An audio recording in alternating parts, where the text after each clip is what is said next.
അയ്യോ, ഇതെന്ത് പറ്റിയടാ? അഴിമതി വീരനും കുടില ബുദ്ധിശാലിയുമായ ഒരു മൂരാജി മന്ത്രിക്കെതിരെ ശബ്ദമുയർത്തിയതിനും അങ്ങേരുടെ കോലം കത്തിച്ചതിനും പോലീസ് തന്ന സമ്മാനാണിത്. ഏത് മന്ത്രി? നമ്മുടെ വിദ്യാഭ്യാസ മന്ത്രി ഇല്ലേ അമ്മ? അത് നിന്റെ അച്ഛനല്ലേ? ഞാനത് നിഷേധിക്കുന്നില്ല. കാശ് കൊടുത്ത് ഇടിപ്പിച്ച പോലെ എന്നെ ഐഡിയത്. അയ്യോ ഏട്ടാ, ഇത് എന്ത് പറ്റി? ഒന്നുമില്ല മോളെ, ഒന്നും. അയ്യോ, നന്നായിട്ട് കിട്ടിയ ലക്ഷണം ഉണ്ടല്ലോ. വിഷമിക്കണ്ട, ലാത്തിയുടെ ചൂടറിഞ്ഞ തുണക്കുട്ടന്മാർ രാഷ്ട്രീയത്തിലേറെ ശോഭിക്കും. എതിരാളികളെ ലാത്തി കൊണ്ട് അടിച്ചൊതുക്കിയും ചിലർ രാഷ്ട്രീയത്തിൽ വല്ലാതെ ശോഭിക്കുന്നുണ്ട്. പക്ഷെ അതൊന്നും അത്ര ശാശ്വതമല്ല. Every dog has a day. ഞാൻ മകനെയാണ് ഉദ്ദേശിച്ചത്. നീ ഇരിക്കെ, ഞാൻ വിളമ്പാ. ഓ, എനിക്ക് വേണ്ടമ്മാ. ഇത് VIP-കളുടെ ടേബിളല്ലേ, ഇവിടെ ഇരുന്ന് കഴിച്ചാൽ അങ്ങോട്ട് ഇറങ്ങില്ല. എനിക്കുള്ള വിഹിതം ഞാൻ അടുക്കള പോയി കഴിച്ചോളാം. ജീവിതകാലം മുഴുവൻ നിനക്ക് അടുക്കളയിൽ കിടന്ന് ഇറങ്ങാനാ യോഗം. ഓ, എനിക്കത് മതി. എന്തായാലും ഞാൻ നിങ്ങളുടെ ഗ്രൂപ്പ് ആഫീസിന്റെ തിന്നാലല്ലോ വന്ന് നിറങ്ങണത്. എന്നെയും എന്റെ ഗ്രൂപ്പിനെയും പരസ്യമായിട്ട് അവമാനിക്കുന്നവനെന്തിനാ ഞാൻ കഷ്ടപ്പെട്ടുണ്ടാക്കണ എന്റെ വീതം കഴിക്കാൻ ഇങ്ങോട്ട് കെട്ടിയെടുക്കണത്? മക്കള് കഴിക്കുന്നതിന്റെ കണക്ക് പറയാ. ഞാൻ പറയൂടി, രാവിലെ ഇറങ്ങുമല്ലോ കഞ്ഞിമുക്കിയ ഡ്രസ് ഇട്ടുണ്ട്, അതിലും വേണം എന്റെ ചക്രം. അതെ, എല്ലാം സർക്കാരിനെ വെട്ടിച്ചുണ്ടാക്കുന്നല്ലേ. സർക്കാരിന്റെ കാശ് എന്ന് പറയുന്നത് ജനങ്ങളുടെ കാശാ. അതിൽ എനിക്കും അവകാശമുണ്ട്. നീ അടുക്കളയിലേക്ക് പോയി ഭക്ഷണം കഴിക്കും. ഉപദേശിക്കുകയാണെന്ന് കരുതരുത്. ജീവിതത്തിന് ഒരു ലക്ഷ്യമൊക്കെ ഉണ്ടാവും, എന്നിട്ട് ആ ലക്ഷ്യത്തിന് വേണ്ടി പരിശ്രമിക്കണം. നല്ല ഉപദേശം. ഇരിക്കുന്ന ആളോട് ചെന്ന് പറയും. പോത്തിനോടാണോ വേദം ഓതുന്നത്? ഞാൻ ഇത് ഉദ്ദേശിച്ചത് മകനെയാ. അച്ഛനെ ഉദ്ദേശിച്ചാലും വലിയ കുഴപ്പമൊന്നുമില്ല. നിങ്ങളൊന്നും മിണ്ടാതിരിക്കെ. അച്ഛൻ അവന് വഴക്ക് പറയുന്നതിൽ എന്താ തെറ്റ്? അവന് ഞങ്ങളുടെ കൂടെ നിന്നൂടെ? എവിടെ നിൽക്കാനാ? എനിക്കെതിരെ ആഞ്ഞടിക്കാൻ ആ മുഖ്യനവനെ കരുവാക്കിയിരിക്കുക. ഞാൻ നിഷേധിക്കുന്നു. ഇവൻ എന്റെ മോൻ തന്നെയാണോ അതോ ആ മുഖ്യറ്റം? ആ ചോദ്യം ലക്ഷ്മി തീറ്റ കഴിഞ്ഞ് ഇറങ്ങി പോടുന്ന.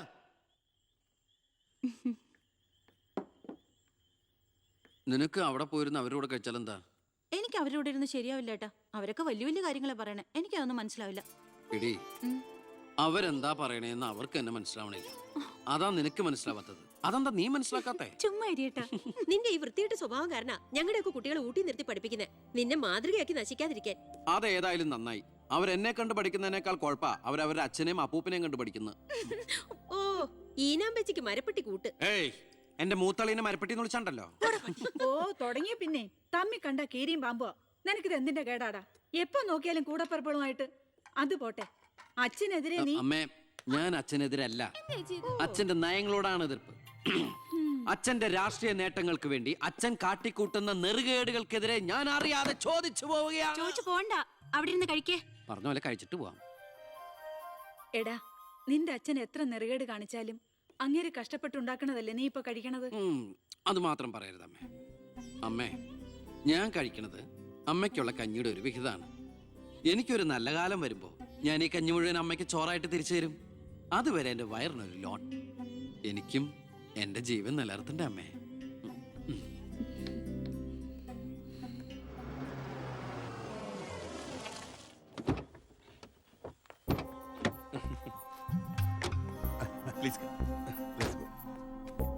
ഇത് അനിൽ മുഖർജി, നമ്മുടെ പെപ്കോ കോള കമ്പനിയുടെ CEO. ഈവനിംഗ് ഫ്ലൈറ്റിന് ഡൽഹിയിൽ നിന്ന് വന്നതേ ഉള്ളൂ. അത് ശരി. This is my co brother collector Gopinath. Oh, hello, how are you? Fine. ഞാൻ പറഞ്ഞിരുന്നില്ല അച്ഛാ, ഇവരൊരു പുതിയ പ്ലാന്റ് കൂടി ഓപ്പൺ ചെയ്യുന്ന വിവരം. അയ്യോ, അത് ഉടനെ വേണോടാ. ഇപ്പൊ തന്നെ കോട്ടപ്പുറത്ത് കുടിവെള്ളമില്ലെന്നും പറഞ്ഞ് ജനങ്ങൾ മുറവിളി കൂട്ടുക.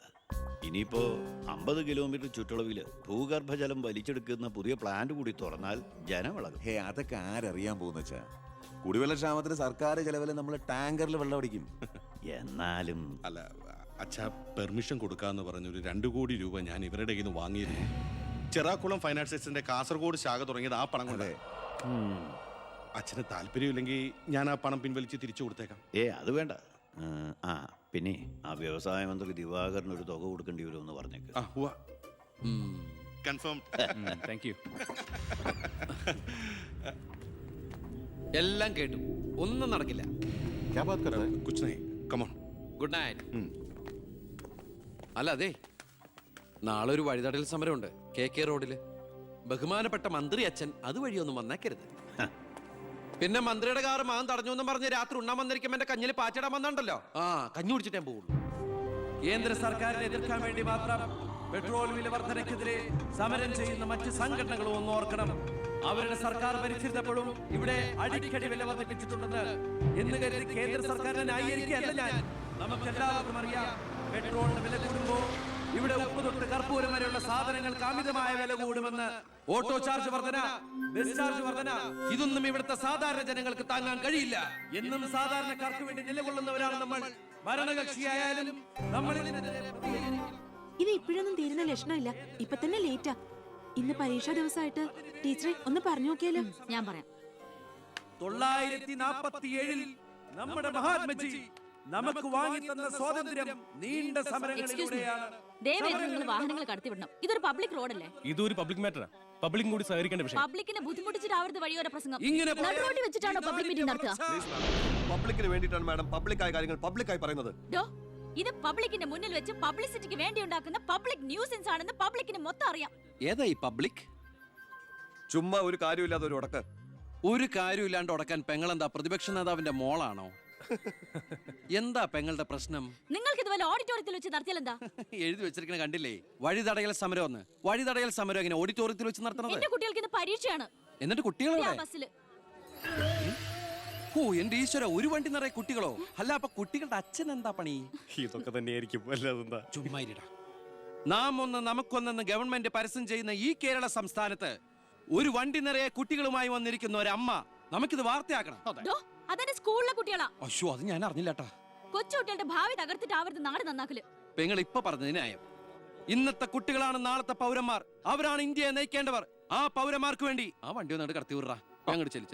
പെങ്ങൾ അങ്ങോട്ട് പൊക്കോളൂ. അപ്പോൾ ഞാൻ പറഞ്ഞു നിർത്തിയ ഇതുപോലുള്ള സമരങ്ങൾക്ക് ജനപിന്തുണയുണ്ടാകണം. ഒറ്റക്കെട്ടായിട്ട് നിന്ന് പോരാടണം. പ്രിയപ്പെട്ട നാട്ടുകാരെ, ഞാൻ പറയുകയാണ്, ഞാൻ ചോദിച്ചു പോവുകയാണ്. പ്രിയപ്പെട്ട നാട്ടുകാരെ, ഞാൻ പറയുകയാണ്, ശ്രീമതി ഇന്ദിരാഗാന്ധി ഇവിടത്തെ പ്രധാനമന്ത്രിയായിരുന്നപ്പോൾ ഇവിടെ എന്തിന്റെ കുറവുണ്ടായിരുന്നു?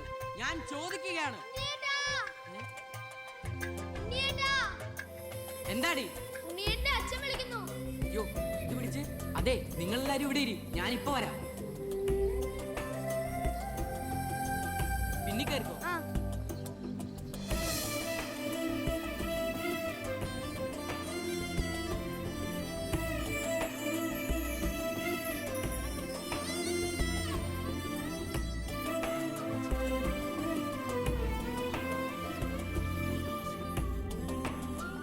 മോളെ ഇതൂടെ ഒന്ന് കഴുകി വെച്ചേരെ. ശരി.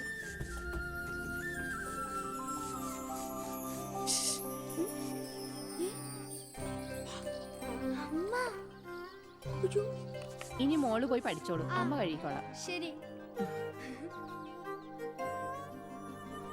എന്താ?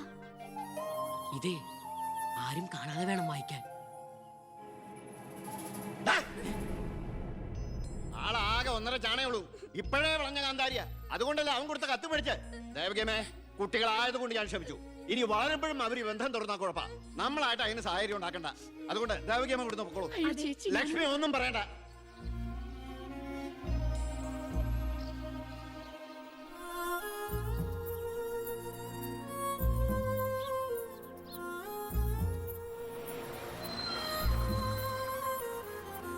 ടീച്ചറെ, സ്കൂളെത്തി. ഇറങ്ങണ്ടേ?